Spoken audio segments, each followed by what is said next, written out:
Oi, meu nome é João e esse é o nosso trabalho da disciplina de Sistemas Operacionais do curso de Sistema de Informação da USP. Um sistema operacional, a grosso modo, é um conjunto de objetos. Mas afinal, o que significa a gente dizer isso? O que exatamente são esses objetos? Os objetos que formam um sistema operacional nada mais são do que um conjunto de hardware e software, que são gerenciáveis por esse sistema enquanto recurso. Não é exagero dizer que, na verdade, esses objetos não representam apenas o sistema operacional, mas sim o computador como um todo, porque a parte de hardware seriam a memória, o processador, entrada e saída, etc. Enquanto o software seriam os arquivos, o banco de dados e até mesmo os próprios processos. Quando a gente fala sobre manter a integridade de um sistema, muitas vezes a gente associa a ideia de existirem mecanismos que vão impedir que fatores externos afetem esse sistema. Mas na verdade, o cuidado que a gente está tomando é com a parte interior desse sistema. Então a gente precisa garantir que os objetos que foram citados devem estar protegidos uns dos outros, de forma que os recursos atribuídos a uma thread fiquem controlados de forma apropriada, dando o acesso de forma correta. Esse conceito é chamado de POLA, que seria em português o princípio da menor autoridade, o que garante que os recursos alocados sejam os mínimos necessários para um dado processo, de forma que seja mais fácil identificar e controlar esses acessos. Assim, quando a gente fala de tratamento interno dos acessos aos objetos, a gente está falando, na realidade, de proteção, que, pela definição do próprio autor do livro, é um mecanismo para o controle de acesso de programas, processos ou usuários aos recursos definidos por um sistema de computador.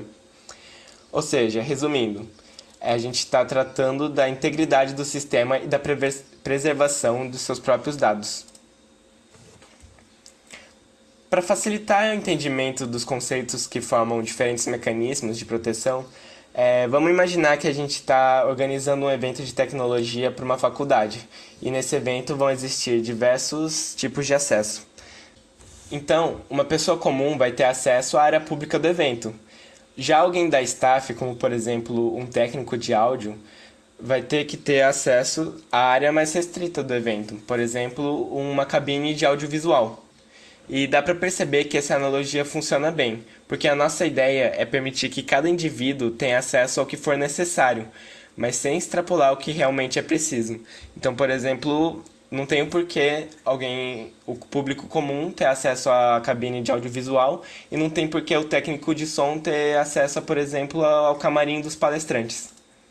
Quando a gente define bem uma área de acesso, quando ocorrer algum erro, vai ficar muito mais fácil da gente saber onde está localizado esse erro e mais fácil de descobrir o porquê esse erro aconteceu. De um modo mais formal e ainda avançando um pouco no tópico, quando a gente fala de proteção, a gente diz que a importância dela é garantir que cada componente do programa tenha acesso ao recurso que foi definido na política aplicada a esse sistema. Mas o que é essa política? Quando a gente está falando de política, a gente está falando de regras que foram estabelecidas pelo sistema operacional para definir o uso dos recursos. Porém, apenas a política não é o suficiente. A gente precisa de um jeito de aplicar e monitorar essas regras. Assim surgem os mecanismos, que são basicamente aplicações das políticas. Dentro da nossa analogia, a política seriam as diferentes categorias de acesso, por exemplo, staff, público geral e a palestrante, porque é muito bem dividido e é isso que rege os recursos do nosso evento, como os locais de acesso, por exemplo. Já os mecanismos seriam as formas como a gente controla esse acesso. Então, por exemplo, como que a gente vai controlar esse acesso? Vai ser por lista? Vai ser por credencial? Vai ser por ponto eletrônico? Ou seja, existem muitos jeitos da gente fazer isso. Como já vimos, um sistema operacional depende de objetos, e cada um desses objetos são disponibilizados para o sistema operacional através de uma operação válida. Então, por exemplo, como leitura ou escrita. A partir disso, a gente vai chamar de direito justamente a permissão de realizar uma dessas operações válidas em cima de um objeto em questão. Dessa forma, surge um outro conceito que é importantíssimo para a parte de proteção, que é o conceito de domínio. Um domínio nada mais é do que um conjunto de pares objeto-direitos. Dessa forma, dá para definir os tipos de operações que podem ser realizados em um objeto a partir de tal domínio. Nesse exemplo, a gente vai ter esse domínio D1.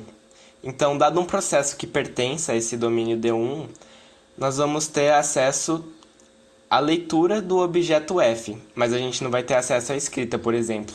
Já no D2, a gente vai ter acesso à leitura e escrita e vamos ter acesso a um outro objeto F que a gente vai poder usar o print. Se a gente tratar o domínio como se fosse uma relação entre nível de acesso e uma dada área, a gente pode fazer uma matriz disso. Então vamos supor que a gente tem um visitante. Logo ele terá acesso a ver o palco, que está representado na linha de visitante. Percebe que para o restante não há nada escrito, quer dizer que ele não tem nenhum direito associado. Já o palestrante ele pode apresentar no palco, é um direito diferente. Não tem o porquê ele assistir a própria palestra, certo? Então ele só tem direito de apresentar. Mas ao camarim, que o visitante não tem direito a nada, ele pode entrar e usar. E a mesma coisa com o técnico de áudio. Ele só pode acessar a parte que está referente ao trabalho dele. No caso, a mesa de som.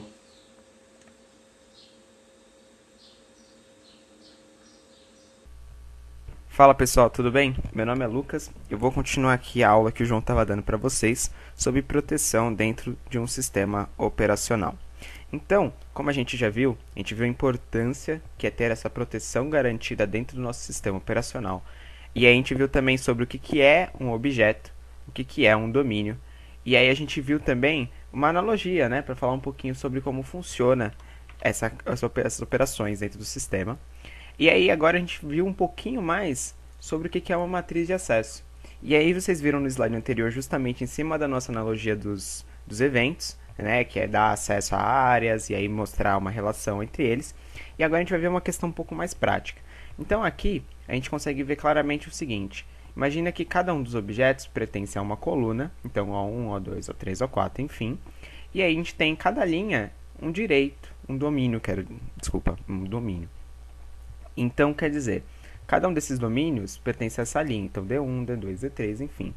Pensa que essa matriz ela pode se expandir, né? Então, para N objetos e para M domínios. E a gente também pode ter, né, notações arbitrárias aqui. Essas nomenclaturas podem variar de um para outro. E assim, é muito fácil, na verdade, a gente conseguir enxergar as permissões que existem dentro desse sistema através dessa matriz. Então aqui claramente a gente consegue ver que o quê? Quando a gente tem o domínio D1, a gente tem o direito de leitura em cima do objeto A1. E aí a gente também tem o direito de escrita no objeto A3. Então assim, essa relação ela se perpetua e essa relação ela é muito importante porque fica muito claro a gente ver essa coordenada entre domínio e objeto e aí fica fácil de ler o que cada operação pode fazer. Além disso, né, é importante a gente ressaltar o seguinte, quando a gente está falando de direito sobre um objeto, a gente não está falando apenas de um direito específico, a gente pode falar de um conjunto de direitos. Então, por exemplo, aqui no domínio D2, a gente consegue enxergar que ele tem o direito de escrita e de leitura no objeto O1. Então, quer dizer, esse número pode ser maior que 1, isso não necessariamente significa que, né? Então, quando a gente fala de conjunto de direitos, a gente está falando talvez até de conjunto vazio, mas a gente também está falando aqui de um conjunto de tamanho variado. E também é importante a gente falar o seguinte, a gente fala muito de leitura e escrita, que são duas operações muito comuns, né, quando a gente fala de objetos, porque fala de arquivos e fala de banco de dados, por exemplo, mas essas operações elas podem variar. Então, por exemplo, aqui no nosso domínio D3, a gente tem o print no objeto A2, e assim, é muito fácil. A gente pode deduzir que esse objeto A2 nada mais é do que uma impressora, por exemplo. Então, essa operação print está ligada a isso. Então, assim, as operações que são feitas, elas realmente variam, né? Porque, como a gente viu, o objeto pode ser tanto um hardware, como pode ser um software. Então, a gente pode ter as mais variados tipos de direitos que podem ser dados, tá? Então, assim, por fim de tudo, é importante a gente entender o seguinte, qual que é a importância dessa matriz de acesso? Então, uma vez que a gente tem isso muito bem delimitado, a gente consegue enxergar cada um dos direitos, a gente vai justamente fazer uma implementação em cima dessa matriz de acesso. Então, o mecanismo nada mais é do que implementar o que essa matriz de acesso está nos dizendo, de forma a garantir que cada uma dessas coordenadas realmente seja obedecida dentro do sistema, baseado nas políticas que a gente adotou. Beleza? Então, vamos seguir um pouquinho em frente e falar o seguinte. Aquela estrutura de matriz de acesso é uma estrutura básica, ela está pertencente sempre ao sistema, mas a gente também tem a chance de fazer operações entre domínios. A gente vai ver isso um pouquinho melhor nos próximos slides.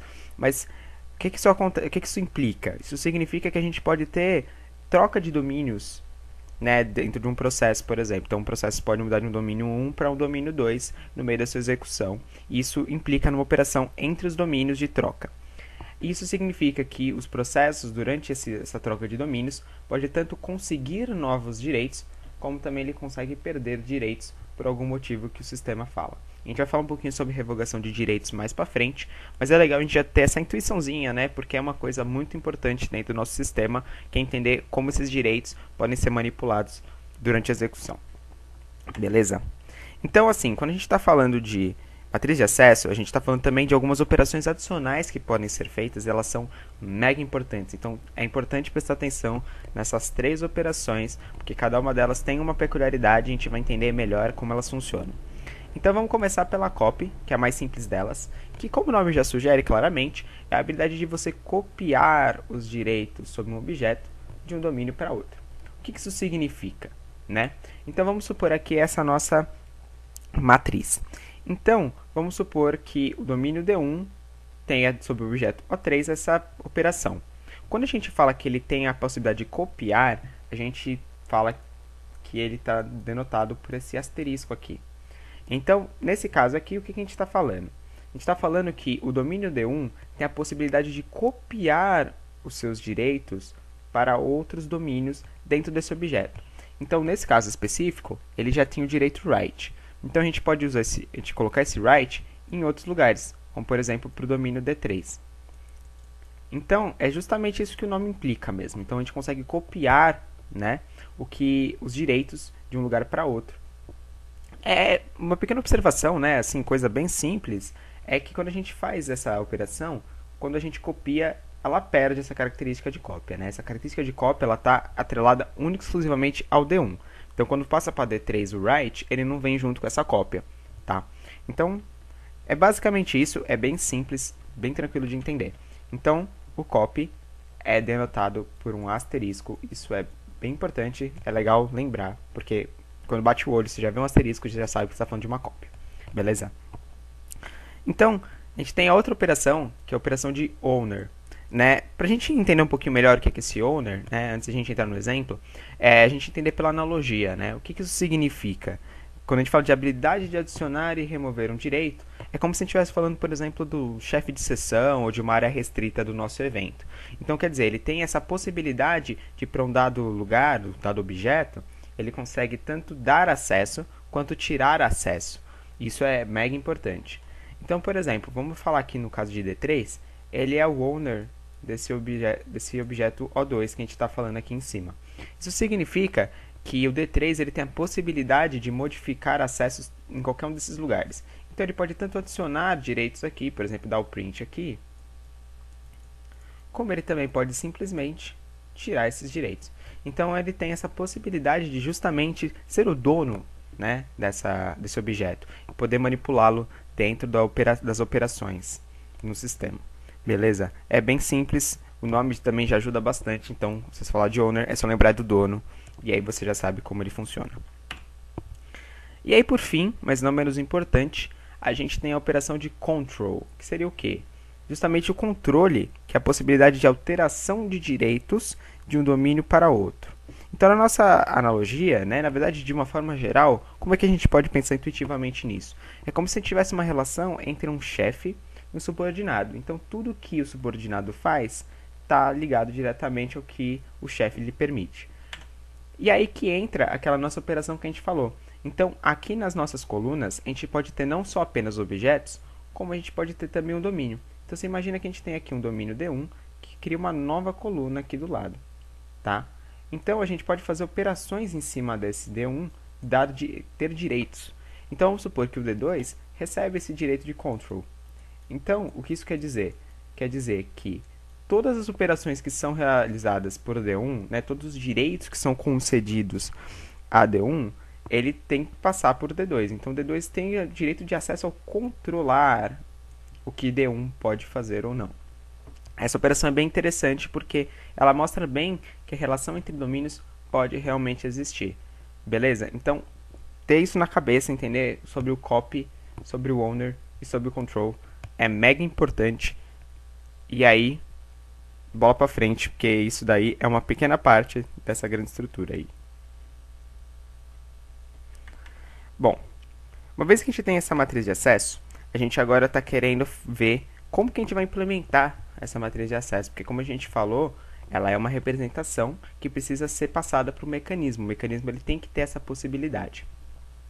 Então, o primeiro jeito de talvez fazer isso é por uma tabela global, que na verdade nada mais nada menos do que é uma matriz simples, né? Então, em cada um desses espaços, ele armazena essa relação tripla entre um objeto, um domínio e um conjunto de direitos. Então, como eu disse, um conjunto de direitos. Então, pode ter mais de um direito ligado. É um esquema bem simples, é bem intuitivo. Então, quando a gente está, por exemplo, querendo executar uma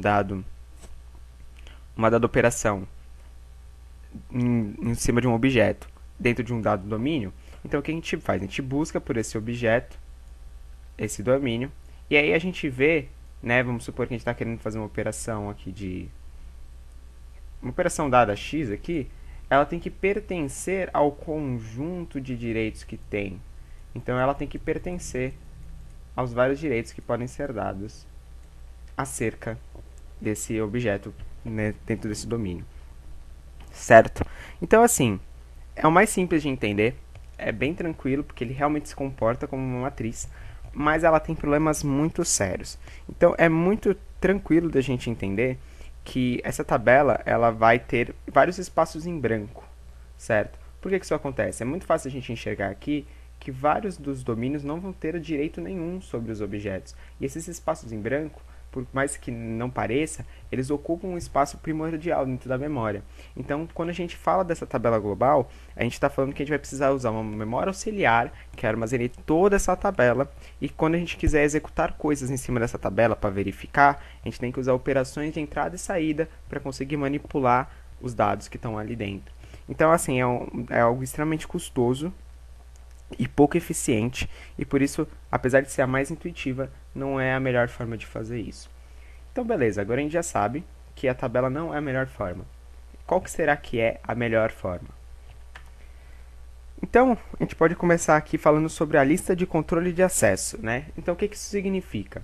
A gente está encarando aqui as colunas, né? As colunas de cada uma da matriz, né, cada uma das colunas da matriz, que seriam os objetos, e eles vão fazer o quê? Eles vão formar uma lista sequencial, que é uma lista ligada, né? Se você já teve a matéria de estrutura de dados, você já deve imaginar, porque uma lista ligada, como é que ela se comporta? Ela consegue armazenar todas as informações que são relevantes a um dado nó, né, um dado ponto de interesse, em uma lista sequencial. E essa lista ela é muito pouco custosa se comparada, por exemplo, com uma matriz, porque ela só vai guardar aquilo que é importante e é primordial, e ela vai ligando uma na outra, por isso que nós chamamos de lista ligada. Então, essa lista sequencial ela vai ser formada por pares ordenados, domínio e o conjunto de direitos ligados a esse domínio. Então, aqui no desenho é muito fácil a gente enxergar isso. Então, por exemplo, se a gente for olhar lá na matriz, o que acontece? O objeto O1 ele tem no domínio 1, que tem direito sobre ele, e os direitos que ele tem são de leitura. E aí a gente tem, por exemplo, o domínio D2, que vai ter as operações de leitura e escrita em cima desse objeto. E aí a gente começa a perceber a importância dessas operações quando a gente chega aqui no O2, a gente vê que ele só vai ter uma entrada, que é de domínio 3 e print. Por quê? Porque para D1 e D2, que são os domínios anteriores, a gente viu que tinha uns espaços em branco. Então, não há motivos para a gente armazenar essa informação, porque ela não vai ter esse direito. Então, quando a gente for executar, por exemplo, uma operação em cima de um objeto, a gente entra na lista desse objeto e verifica se esse domínio está dentro e se dentro desse domínio existe o direito que a gente está querendo fazer a operação. Beleza? É bem tranquilo, é bem intuitivo, Então essas listas elas realmente ajudam bastante a gente a entender o funcionamento. Aí agora vamos para a lista de capacidade para domínios. É importante a gente, né, entender o que significa essa capacidade. Capacidade nada mais é do que um objeto, né, o direito de objeto que tem. Então a gente pode falar que eles são sinônimos para facilitar aqui um pouquinho a nossa intuição. O que seria isso? Na lista anterior a gente estava considerando cada uma das colunas como uma lista ligada sem entradas vazias. E aqui a gente está falando das linhas daquela matriz. Então a gente está falando aqui do domínio que é dado, né? E esse domínio, cada um dos domínios vai possuir essa lista sequencial também de pares ordenados. Um objeto que ele tem o direito e o conjunto de direitos que ele tem. Então, da mesma forma, a gente consegue entender aqui que o D1 vai ter acesso sobre o objeto A1 para leitura. E aí, isso daí vai seguindo, bem parecido com o que era o anterior. Então, a grosso modo, os dois se comportam de uma forma muito parecida, eles têm o mesmo intuito, porém, na prática, eles diferem em qual é o ponto de entrada que eles vão olhar. Se eles vão olhar para o objeto e procurar pelo domínio que ele pertence, ou se a gente já vai entrar pelo domínio e olhar pelo objeto que ele quer fazer a operação dentro. Beleza? Mas, na prática, os dois eles são com o mesmo intuito. Por fim, mas não menos importante, a gente tem a operação de lock-key, que, apesar de ser um pouquinho diferente, ele é como se fosse um sistema híbrido, porque ele considera tanto os objetos quanto os domínios. Como que ele funciona na prática, né? Então, o que acontece é o seguinte, imagina que você tem uma lista, só que são de bits exclusivos. Como que se comporta esses bits exclusivos? Então, vamos supor que a gente tem os nossos objetos, e esses objetos eles não podem ser acessados por qualquer um, certo? Então, a gente tem que ter a preocupação de travar esses objetos para que não seja acessado de forma indevida. Então, eles vão ser bloqueados por locks, né? Ou seja, cadeados realmente, que são esses bits exclusivos que vão dizer assim, olha, esse daqui é o identificador desse cadeado aqui. E aí, como é que vai se comportar? Então, imagina que a gente tem um domínio que a gente quer acessar um dado objeto. Então, ele também vai ter um conjunto de bits exclusivos, só que esses bits vão se comportar como chaves. Então, na prática, o que significa? Que quando a gente quer que um domínio acesse um dado objeto, ele vai verificar se a chave em questão consegue abrir o cadeado, entre aspas, que pertence àquele objeto. E se caso tiver essa ligação, então o acesso é permitido. Então é um sistema muito eficiente, é um sistema muito fácil do sistema implementar. E ele realmente tem essa preocupação de você ter um acesso controlado, né? E assim, tipo, ele realmente se comporta como uma lista, porque você tem uma lista de bits, né, que podem, por exemplo, um dado domínio pode ter várias chaves, né, ligadas nessa lista, que podem abrir vários desses locks, que são os objetos em questão. Então essa intuição é bem legal e ela também funciona super bem. Então beleza, a gente agora já viu as várias formas que a gente pode implementar, a gente já viu sobre como essa matriz de acesso é importante e sobre como dar acesso é importante. Só que além de dar acesso, a gente está tendo que considerar uma outra questão. Quando a gente fala de sistema operacional, a gente fala de um sistema que geralmente é dinâmico. E essa operação dinâmica, ela também propõe a ideia de que você tenha que revogar direitos por quaisquer que sejam os motivos. Então, o sistema operacional tem que ser capaz de operar em cima desse problema e revogar direitos de acesso em tempo de execução. Então, quando a gente fala dessa revogação de acesso, parece uma coisa simples, mas está muito longe de ser. Porque a gente tem que encarar vários pequenos aspectos, várias pequenas questões que têm que ser debatidas para que seja implementado. Cada uma das decisões implica numa implementação e numa consequência diferente. Então, vamos considerar que a gente definiu que um dado objeto vai ter um dado domínio, um dado domínio vai ter os seus direitos revogados dentro de um objeto. Esses direitos vão ser perdidos imediatamente ao identificar essa perca, ou a gente vai ter um momento que ela vai acontecer, né? Então a gente adia isso e aí a gente espera. Grande questão é quando que acontece esse adiamento, né? Quanto tempo vai ser adiado esse processo? A grosso modo, o sistema de adiado é muito melhor. Por quê? Porque quando a gente tem um sistema imediato, a gente tem o risco de quebra de sistema, né? Então você imagina que você está no meio de uma execução de uma sessão crítica e aí você tem essa quebra imediata de revogação de direito. Então esse processo vai se perder e isso pode acontecer e quebrar o sistema.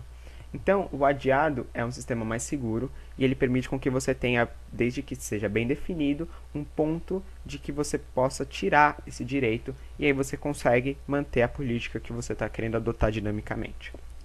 Beleza. Agora vamos considerar um outro caso.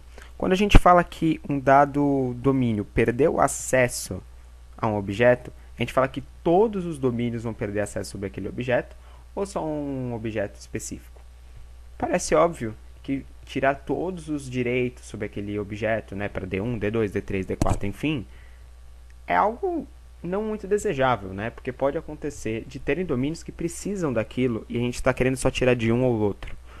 Então, obviamente, a seletiva é a melhor opção. Porém, tem um custo isso.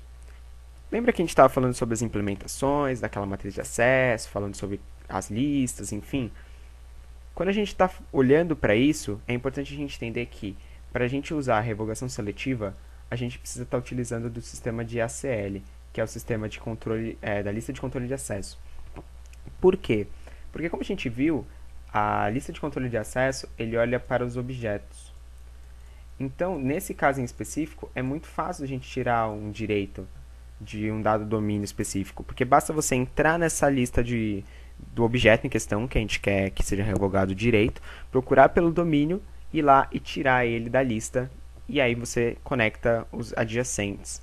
Né? Quem estudou estrutura de dados consegue até entender um pouquinho na parte do algoritmo, como isso funciona. Então, assim, é muito importante a gente entender que realmente a seletiva é a melhor opção, mas isso tem um custo e ela tem que estar atrelada a um sistema que permita que ele faça isso, que no caso seria a lista de controle de acesso pelos objetos. Ok? Beleza. Agora, vamos supor que a gente realmente vai tirar os direitos associados a um objeto. A gente pode tirar uma parte deles ou todos eles. Mais uma vez, é intuitivo a gente entender claramente de que você ter a possibilidade de tirar apenas um subconjunto desses direitos parece mais vantajoso, porque pode ser algum tipo de acesso indevido que foi dado a mais, ou alguma operação pontual que foi necessária, e aí revogar esses direitos deveria ser uma possibilidade clara. E você ter uma implementação total também pode ter esse custo de você precisar depois recuperar eles e tudo mais. Inclusive, por falar em recuperar, a gente tem outra questão também. Quando a gente revoga esses direitos, ela tem um caráter permanente ou a gente pode tirá-las por um tempo e eventualmente recuperar esses direitos? Obviamente, a implementação temporária é a melhor, porque a gente pode eventualmente precisar novamente desse direito de acesso a um dado objeto, e aí a gente vai precisar buscar por ele. Se fizer de uma forma permanente, isso pode ter alguns custos a mais. Então, assim, quando a gente fala de revogação, a gente está falando de vários pequenos aspectos que têm que ser levados em conta e também tem que ser levado em conta a implementação do nosso sistema para que eles se comportem de acordo com essa ordem de revogação. Beleza? Então, até agora, a gente está falando muito sobre os como que se comporta. E aí agora é interessante a gente entender o seguinte. Quando a gente fala aqui de modelos de proteção, a gente até agora está falando muito sobre o modelo discricionário. O que isso significa? É um modelo que permite que, por exemplo, você criou um usuário dentro do seu sistema operacional e você fez um arquivo de texto. Você tem acesso a esse texto e você tem a permissão de passar esse texto para outras pessoas. Especialmente se você tiver direitos de administrador, você pode facilmente passar ele para outro usuário e deixar acesso a outro processo, enfim. Então, o usuário define o acesso aos seus arquivos e a outros recursos para outros usuários. Porém, esse modelo nem sempre funciona para todos os casos, porque aqui a gente está falando de um uso geral que pode ser bom para uso comercial, enfim. Porém, em alguns casos, a gente precisa de um modelo que seja de segurança multinível. O que isso significa? Que a gente está falando de um modelo onde o controle de acesso é obrigatório, ou seja, para você ter esse controle de acesso, você tem que ter classes muito bem definidas e você tem essas regras muito bem delimitadas dentro de cada um desses níveis.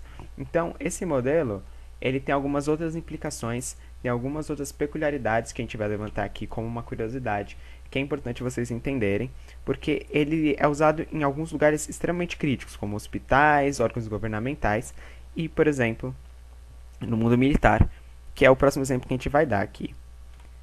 Então, um desses modelos multinível é o modelo Bell-LaPadula. Tá? Ele foi criado justamente pelos dois pesquisadores, né, Bell e LaPadula, nos anos 70. E ele é voltado justamente para fazer com que a proteção do sistema operacional replique a estrutura militar dentro desse sistema. Então, a gente tem essas permissões ligadas diretamente a essas patentes que estão, que cada um desses usuários tem acesso, né?